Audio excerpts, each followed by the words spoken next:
नमस्कार दोस्तों, स्वागत है आपका क्रीड इन्वेस्टर पे। दोस्तों आज की इस वीडियो में हम बात करेंगे 2022 के अब तक के best and worst performing sector के बारे में एक कंप्लीट डिस्कशन करेंगे, जिससे हम ये कंक्लूड कर पाएंगे कि किन किन सेक्टर का साल के शुरुआत से ही खराब प्रदर्शन रहा एंड किन किन सेक्टर में साल के शुरुआत से गिरावट के बावजूद भी बेस्ट परफॉर्मिंग सेक्टर रहा। तो दोस्तों आपसे रिक्वेस्ट है कि वीडियो को स्किप ना करें, शुरू से अंत तक बने रहें। तो चलिए दोस्तों आगे बढ़ते हैं। दोस्तों जनवरी 2022 के स्टार्टिंग से अब तक सेंसेक्स में 10.7% की गिरावट रही एंड निफ्टी में 10% की गिरावट देखने को मिली। यूएस फेड द्वारा इंटरेस्ट रेट हाइक की वजह से मार्केट में हलचल मची हुई है एंड फिर रसिया एंड यूक्रेन के बीच वॉर ने मार्केट में सेलिंग प्रेशर को और भी ज़्यादा क्रिएट कर दिया है, जिसमें एफआईआई जैसे बड़े इंस्टीट्यूशनल इन्वेस्टर ने जमकर बिकवाली की है 2022 के स्टार्टिंग से ही। तो दोस्तों ये जानना बेहद ज़रूरी हो जाता है कि किन किन सेक्टर में गिरावट देखने को मिली साल के शुरुआत से ही। तो फर्स्ट सेक्टर है रियल एस्टेट सेक्टर। दोस्तों इंडिया का real estate sector Covid pandemic के दौरान से ही रेजिलिएंट यानी लचीला रहा है, क्योंकि लो इंटरेस्ट की वजह से ड्यूरिंग पेंडेमिक होम का प्राइस स्टेबल रहा है। जैसे जैसे इंटरेस्ट रेट बढ़ने से रियल एस्टेट के शेयरों में भी गिरावट आई है। ऐसा इसलिए हुआ कि हायर इंटरेस्ट रेट की वजह से मॉर्गेज रेट भी बढ़ने लगता है, जिससे डिमांड को कम कर देता है। दोस्तों मॉर्गेज को आसान भाषा में समझे तो यह एक प्रकार का लोन होता है जिससे कोई पार्टिकुलर पर्सन घर खरीदने के लिए या घर का रिफाइनेंस करने के लिए बैंक से लोन लेता है। एंड मॉर्गेज रेट एक मॉर्गेज लेंडर के द्वारा इम्पोज की जाने वाली ब्याज दर यानी इंटरेस्ट रेट को हम मॉर्गेज कहते हैं। प्रेजेंट की बात करें तो अभी तक बीएसई रियलिटी इंडेक्स अप्रॉक्स 12% तक नीचे गिर चुका है 2022 के शुरुआत से ही, जैसा आप इस चार्ट में भी देख सकते हैं दोस्तों। लेकिन दोस्तों इस गिरावट के साथ ही एक अच्छी खबर भी है। एक डेटा के अनुसार रियल एस्टेट में ये जो गिरावट है वो टेम्प्रोरी बेसिस पे है, क्योंकि इंडिया का रियल एस्टेट सेक्टर में डिमांड में काफ़ी वृद्धि देखने को मिल रही है। रियल एस्टेट इंडस्ट्री का कॉमर्शियल स्पेस से लेकर रेसिडेंशियल मार्केट में ओवरऑल ब्राइट फ्यूचर देखने को मिल रही है, जिससे कि आप इस सेक्टर को डेफिनेटली कंसीडर कर सकते हैं। दोस्तों नेक्स्ट सेक्टर है हमारा जिसमें साल के शुरुआत से ही गिरावट देखने को मिल रही है, वो है हेल्थ केयर सेक्टर। दोस्तों हेल्थ केयर सेक्टर में दिसंबर क्वार्टर के नंबर काफ़ी डिसअपॉइंटिंग रहा, जिससे health care and pharma companies के शेयरों में गिरावट देखने को मिली एंड हेल्थ केयर सेक्टर के इंडेक्स में 13.3% तक की गिरावट देखने को मिला दिसंबर क्वार्टर के रिजल्ट के बाद। दोस्तों हेल्थ केयर सेक्टर में हेवी वेट रखने वाले कंपनी डॉक्टर रेड्डी, जिसका दिसंबर क्वार्टर के नंबर में काफ़ी खराब प्रदर्शन की वजह से मैसिव फॉल लगभग 10.3% तक देखने को मिला। इसी वजह से जो अदर फार्माक्यूटिकल कंपनीज है उस पर भी काफ़ी प्रभाव पड़ा।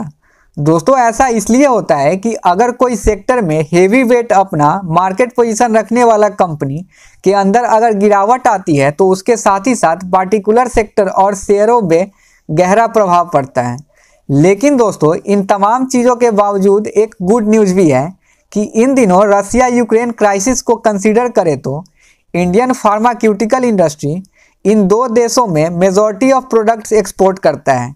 इनफैक्ट इंडिया यूक्रेन को फार्माक्यूटिकल्स के मामले में थर्ड लार्जेस्ट एक्सपोर्टर है, followed by Germany and France. दोस्तों इन डेटाओं के आधार पे आप इस सेक्टर को कंसीडर कर सकते हैं। एंड थर्ड सेक्टर है हमारा जिसमें साल के स्टार्टिंग से ही गिरावट देखने को मिला, वो है आईटी सेक्टर।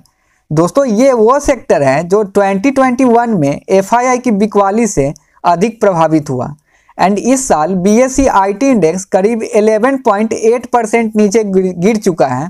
ऐसा इसलिए हुआ कि साल के शुरुआत से ही आईटी कंपनीज के शेयरों पे काफ़ी प्रेशर देखने को मिला, जैसा कि आपने आईटी सेक्टर के दिग्गज कंपनी विप्रो में देखा होगा। दोस्तों जहां तक बात करें आईटी सेक्टर की तो इसका 30 to 40% ऑफ रेवेन्यू यूरोप से आता है। एनालिस्ट का मानना है कि इस क्राइसिस के बीच डायरेक्टली इम्पैक्ट तो नहीं पड़ा है इंडियन आईटी सेक्टर पे। तो दोस्तों अभी तक हमने 3 सेक्टर को जान लिया है जिसमें साल के शुरुआत से ही खराब प्रदर्शन रहा। इन तीनों सेक्टर के अलावा भी एक और सेक्टर है दोस्तों, वो है ऑटो सेक्टर, जिसमें अभी तक लगभग 13% की गिरावट देखने को मिल रही है।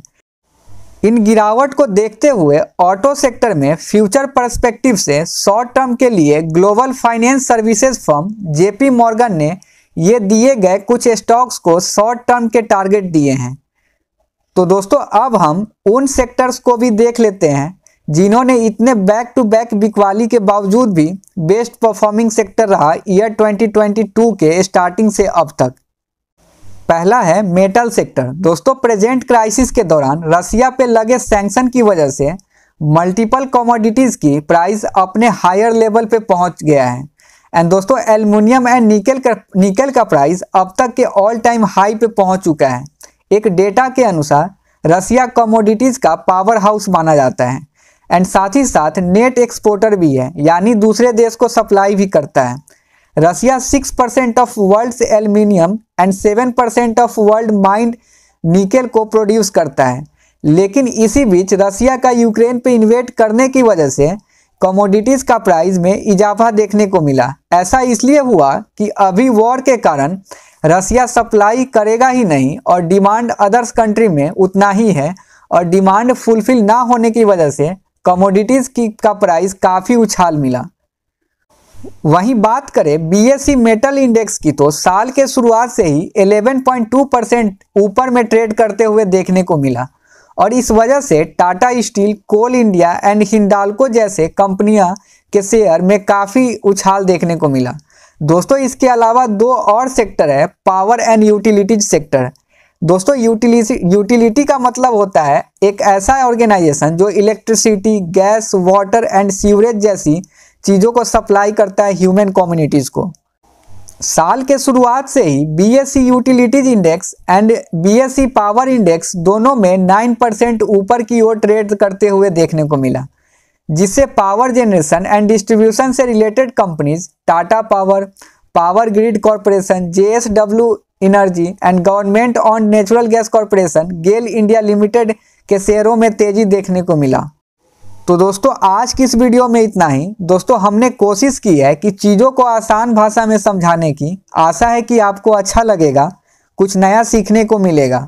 दोस्तों आप इस चैनल को सब्सक्राइब भी कर सकते हैं ताकि इस तरह के कंटेंट आपसे मिस ना हो। धन्यवाद दोस्तों।